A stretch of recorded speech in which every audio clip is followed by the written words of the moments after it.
Hi, NarraScope.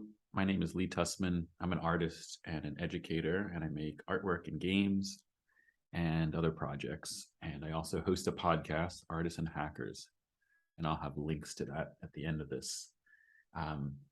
My slides for this talk today can be found at tinyurl.com/NarraScope, and I'm going to be speaking on fantasy filing systems, interactive narratives of the OS. And a big thanks to NarraScope for inviting me to speak this year. I've been a big fan from past years. As I get started, I just want to give two caveats. One is that one of the projects I'm going to show includes some profane words. Another caveat is that the command line will be extensively referenced, and even there'll be some commands in part of this presentation today. The premise of my talk today is that the operating system is the game engine. And using the computer's operating system itself and other software tools, I'm going to demonstrate how they can be repurposed as game engines to construct a narrative story experience. And these are the engines I'm going to cover. The first, folders and text files, also known as folder poetry. The second one, the command line shell. The third, game engine, dialogue builders and automators. I'll cover forms, and then hopefully I'll get feedback from the audience on other engines that are similar. First question is, why do this? And I have a few answers to this. The first is that it's fun. It scratches a personal itch. The second is that it's, these are tools that I already use and enjoy using. And I think it's also a good way to learn how to use these tools, how to use the command line, how to work with folders, files, permissions, things like this. So it's a good learning instrument. It's also a good teaching instrument. These are things that I can teach with. Another thing that I really enjoy is that these are tools that have a high leverage, which is not talked about a lot. But from my perspective, that means you can do a lot with very little. I think of the programming language Forth in a similar kind of way. Another advantage of the command line and of these kinds of file system and operating system tools for making stories and doing narrative, building games, is that they're cross-platform. You can build and extend your tools based on your interests, which is also a big advantage, and you can upgrade your skills as you learn more over time. You can apply that and kind of build out what you need. And so I'm going to present the main concept and examples for each of the tools I'll present today, and I'm also going to give examples of how I've taught with many of these tools. And present behind all of them are that they're really simple. So simple that we might have trouble identifying them as tools. So the first one is our lowest tech. This is almost like the warm-up, but I get a big bang for your buck with these. This is folders and text files, which is also folder poetry. Rather than define this in detail, I'm going to just start describing and showing some projects made with it. So this is Foldscape by Porpentine Charity Heartscape. She's a game designer and artist, zine maker, writer. I would think that a bunch of you from the NarraScope audience are familiar with her work. She makes a lot of Twine games, and she's created Foldscape, which she describes as a poem game made of folders, which is a really minimal description. And I'm just going to say out loud the names of these folders, right? So this would be like maybe where you enter her game. There's the city outskirts, Erie Research Lab, the village post office, Cyberwitch E-Coven Forest, Desecrated Monastery, Stonefield, Deep Pit, Dossier, Borderlands, Bazillion Junkyard, F-Word Alley, Mansion, and the character creation.txt.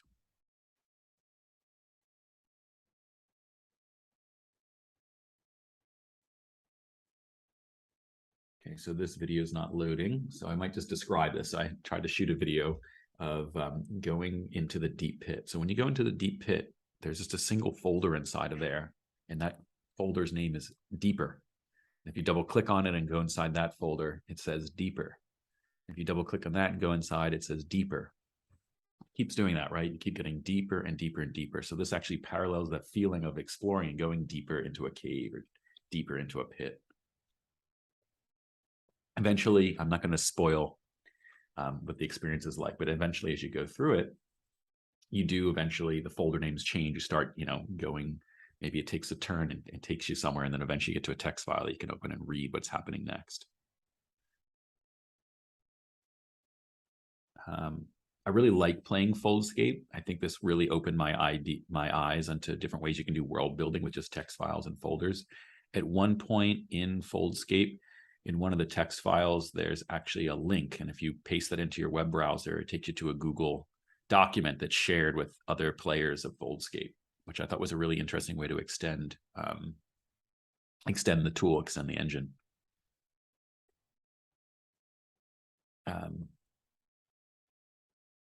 I guess one thing that I was thinking about, so here's my metaphor for the going deeper and deeper into the pit through these folders, this nesting dolls kind of approach. I was thinking about how Linux itself is intended to be used as a series of small tools that can be fit together, almost like glued together in various combinations to the user's needs. And I think of the operating system and the file system using that as a way to make and tell your stories as an example of that. Particularly, like I mentioned, where Porpentine used a link to URL, she just kind of added this extra feature that really extended the way that game works. So inspired by Foldscape, I made my own a folder and text file game called Untitled Spy Radio Game. I made box art for this one. I zipped it up and I put it on itch. This is one of the text files, and when you're working with folders and text files, when you double click on a text file, it opens with the default text program on your computer. So on a Mac, that would be Preview most likely. On Windows, it could be Notepad. Might have something like Text Edit. I think this, let's see, on which computer is this? I don't remember, but this is a minimal text editing program. Looks like even like the command line. And so here's this file. It says, incoming signal from Jervis. Hello, agent. And there's some distortion. It says, your mission is twofold. Find the enemy spook station, a little-known broadcasting rig hidden deep in CDEX domain, likely in a rural outpost in the Ural mountain range.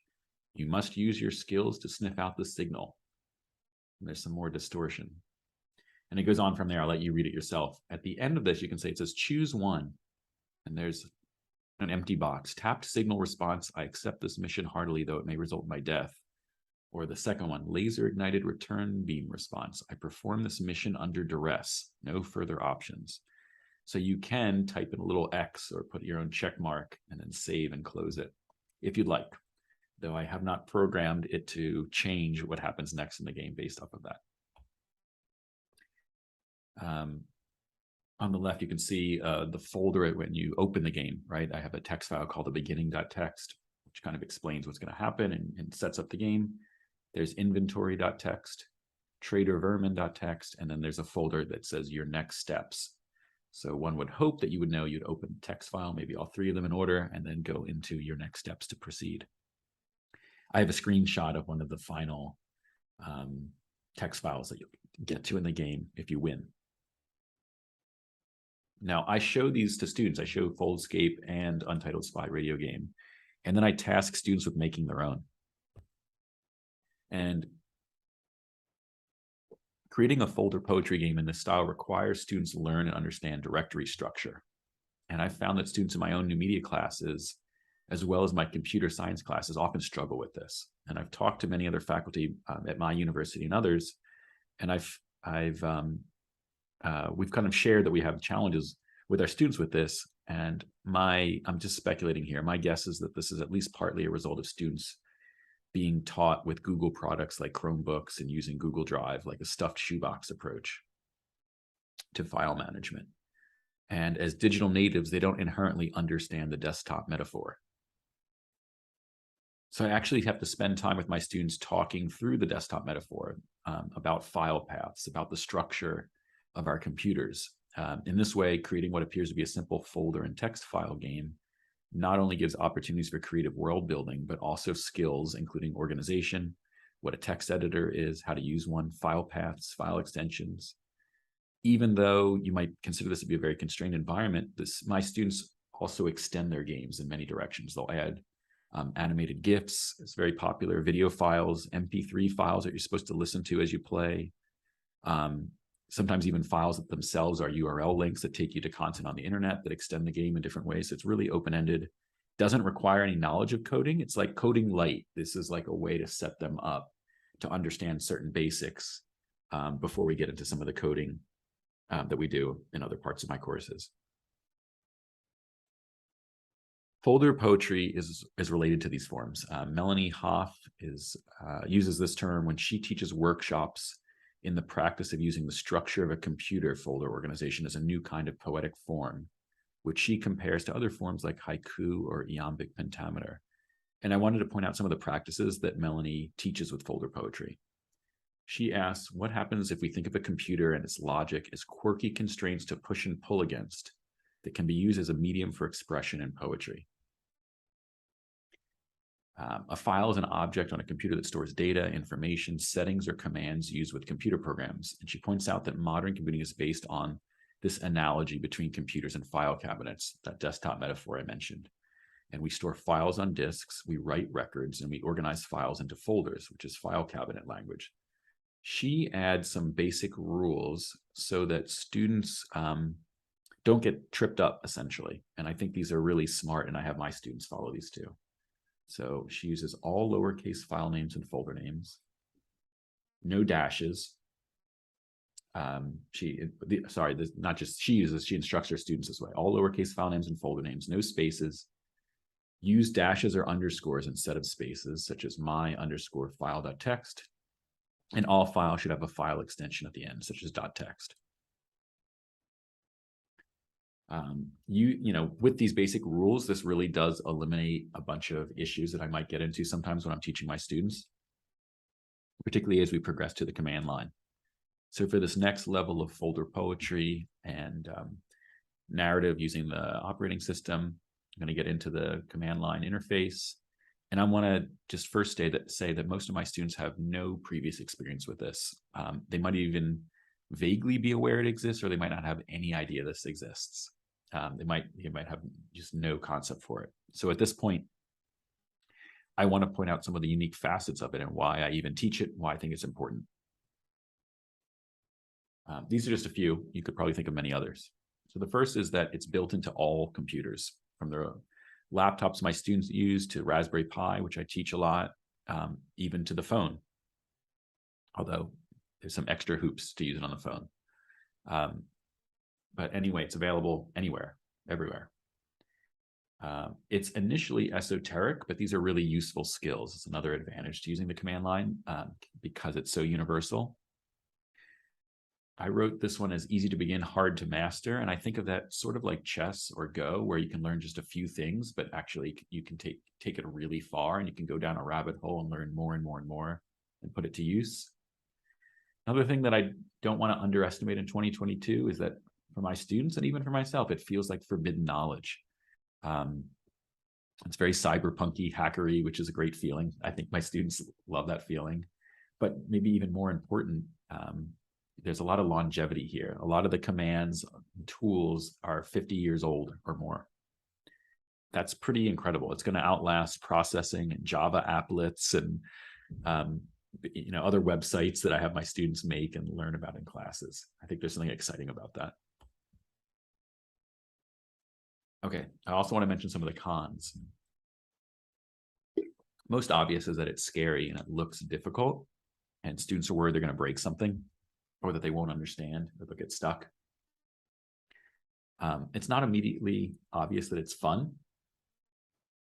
Doesn't splash, doesn't make exciting noises, look great out of the box. Although I do usually have my students install the fish shell because it makes commands discoverable. With the esoteric syntax, it's not obvious what to do. There's a lot of hidden info. So fish makes it so that, that it has autocomplete and a lot of good built-in defaults. So it makes it much easier to use. If students are at the beginning of their programming career, knowledge, study, sometimes it can be confusing to learn several languages at once. So that's a con. And yeah, students often struggle with file paths and naming schemes. So this is why those rules that Melanie has put in place can be really helpful to help keep students from getting messed up. So the technique is using the Linux command line shell as our game engine for constructing experimental narrative. And at this point, I usually teach students just a few basics. These are essentially how to move around, how to read things, make things, touch things. So these basic commands would be cd to move around, which is change directory, cat to print out a file, concatenate. PWD is definitely an obscure term. That's print working directory, which basically means where am I, what folder am I in. LS, list, what are all the files and directories in the current folder. Make dir, that's to make a new folder. Touch, that makes a new text file. CP, copy one file and make a new one. And RM or remove, that's to eliminate a file. So with just these 1, 2, 3, 4, 5, 6, 7, 8 commands, students can really get started and they can make their own folder poetry and play others essentially. And then they can learn more commands too. One way that I get started, just because I don't know, I like doing this essentially.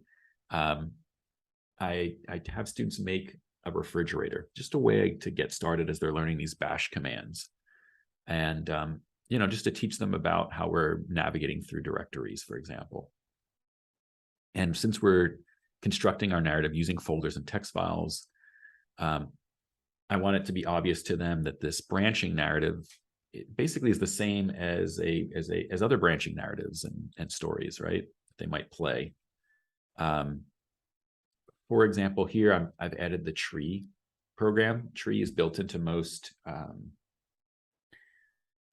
your out-of-the-box operating system probably comes with tree, which lists a tree view, a tree structure of all of the directories and files starting from where you're located currently. So I have students essentially make a basic refrigerator, fill it with their own directories, which, for example, in this one, I've created top drawer, middle shelf, freezer, and then fill it with dream foods or horror foods or whatever they want. This is just something we do in about 5 or 10 minutes, just as a first warm-up activity when I'm first teaching these commands.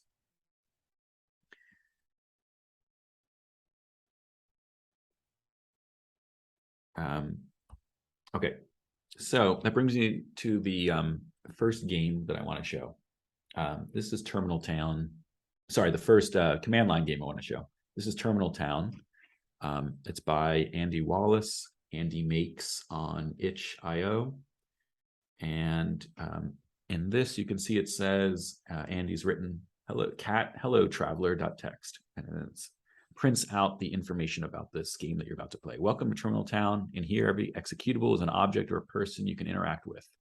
Every folder is a location. You will use the terminal on your computer to explore the town. Your task is to open the locked chest in the center of town. Because the files that make up the town are just files on your computer, you're free to do anything you want with them. There's no way to cheat. Move around the town using the cd command and look at where you are with ls. To start, open your terminal window and cd into this folder. To learn more about an object, try calling man on it. For example, okay, and it goes on from there. You can try it out yourself. In Terminal Town, you can basically interact with everything you see. All files are objects or people, and they're essentially executable scripts. And you can add man to read about how they work to interact with them. So I teach my students, when they're playing and making these kinds of games, that anything you can write as a command into the command line can also be put line by line into a text file and then executed as a script. In Andy's game here, you can interact with people and objects. You can add man to read about how they work. And in command line parlance, you can read the manual page essentially to learn what flags they accept to interact with them.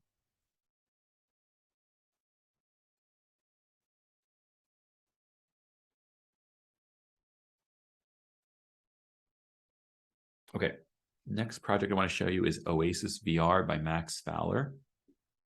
Oasis VR is a virtual reality community inside a Raspberry Pi hanging off a pipe in Brooklyn. Okay, so what is this? This is a command line art exhibit where artists present work. These are ASCII art pieces, poetry, or prose in text file form, or interactive command line software. To access the exhibit, you would connect to it via SSH. Here's the Raspberry Pi. Here's someone looking at one of the pieces on Oasis VR. The directories were called rooms. They were listed as if part of a house, and you could navigate between these rooms, such as greeting room, attic, basement, and garden. Max also installed the command line program YTalk on the server, so folks logged in could have a conversation together as if they were in a chat room or IRC or Discord.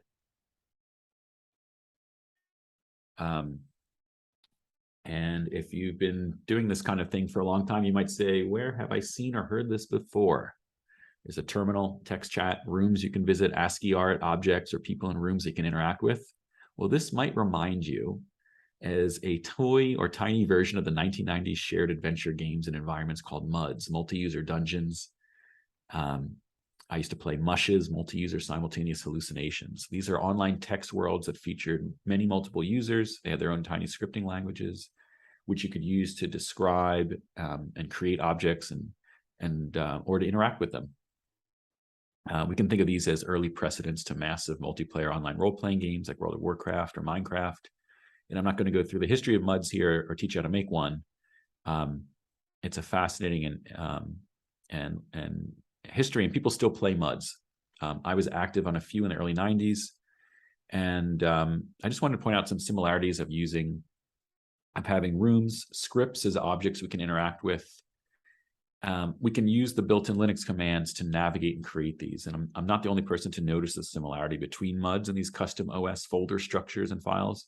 I also wanted to point out some other projects like Klaatu's Bash Crawl, which is a more full-featured text adventure game created using Bash. Where is that? Here it is. It's a simple narrative game in the style of Zork or Adventure, and it's designed for those new to Bash to learn the commands. And there's no reason it couldn't be extended to make a full world with some simple aliases or scripts. So this is James Chip's spec for the adventure game operating system, which says that it's a whole operating system within the metaphor of classic text adventures such as Colossal Cave and Zork. Its key purpose is computing as play and exploration. It's OS as art, as play, and as a novelty. It is the computing of curiosity and joy, not the system of business and productivity. I want to point out that this is a spec or specification, but I think it would actually be a fun project to take some minimal Linux implementation, something using just BusyBox, to create your own narrative game engine and operating system that you can distribute. In Bash Crawl by Klaatu, you can see that it says to see in the dark, type ls, to move around, type cd, and the name of the directory. Gives you some examples. So this really is to learn Bash. But I wanted to point out something thanks to Graham Nelson, who told me that spells in Infocom's games in the 80s were ludic versions of Unix utilities, names like Resrov or Blorb instead of grep or awk. Graham also told me that at Cambridge in the 80s, students had accounts and file space on a mainframe computer that they could simultaneously log into.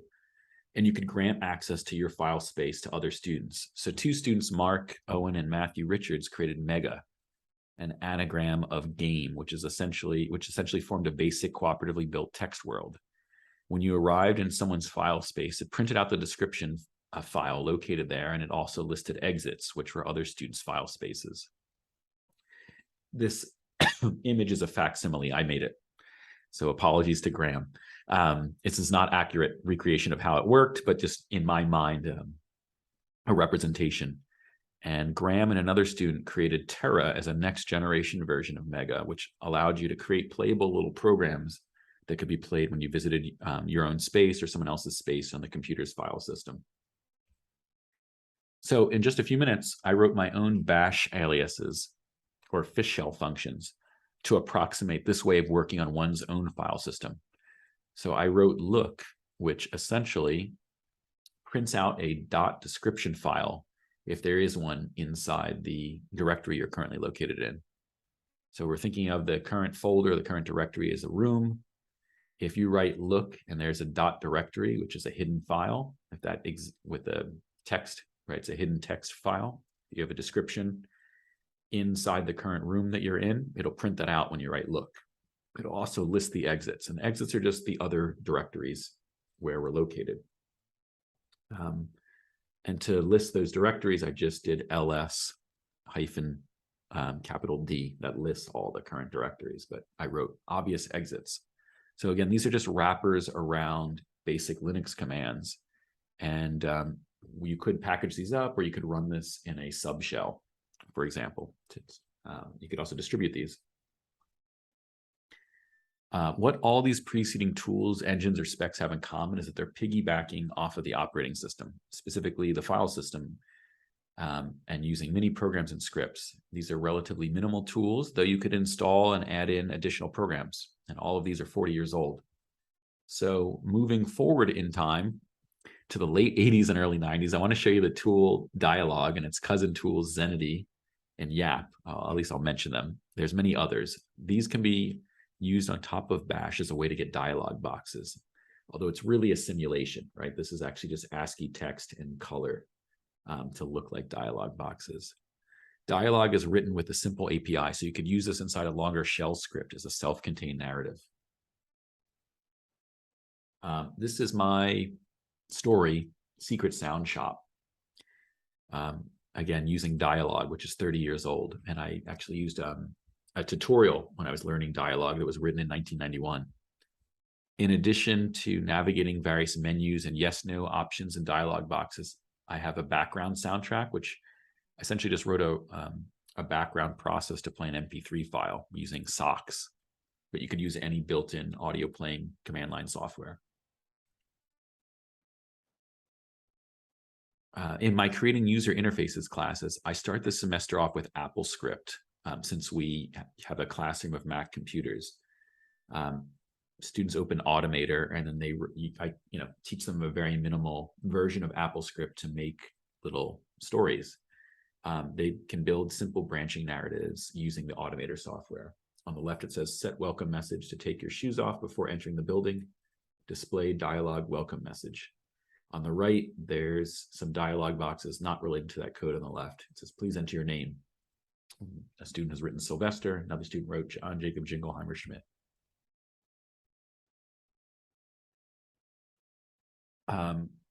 This last section is a little different than the earlier sections. Rather than the operating system or file system, this takes place in a web browser or computer forms. It takes advantage of the ubiquity of forms for filling out information and detouring the system for use in creating a straightforward or more abstract narrative. This is another work by Porpentine Charity Hardscape. It's called All Your Time Tossed Selves. And she created this narrative that's very playful inside Google Forms, which is a product from, via Google Drive. You advance the narrative by filling in text, choosing responses from menus, or clicking on checkboxes or radio buttons. On the right, it says the city is, and your two options are burning and freezing. Once you click that, on the next page, you actually get the results. And it shows the results of what everyone's voted before you too. So the city is 2,744 people chose burning, 1,973 people chose freezing. The knights of the city have wings. How could they help but fly into the glittering wind? They got so cold, they slowed down and drifted to earth or returned to statues. And this is a menu that you can pick an option and it advances through the narrative. So my project Exocolony, which is currently in progress, is an example of this. I use Google Forms, but later I tried out just HTML and CSS using basic HTML, which I teach later in the semester in my intro to the web courses and my advanced scripting for the web courses. This is Exocolony new music submission. So it's a series of forms that you're filling out in this kind of speculative science fiction story. On the right, it says preferred exoplanet climate. I used Zalgo text to create this alien script. Out of time, those are all the things I wanted to show you today and give you some ideas of building engines, game engines, narrative story engines in the operating system and with forms, dialogue,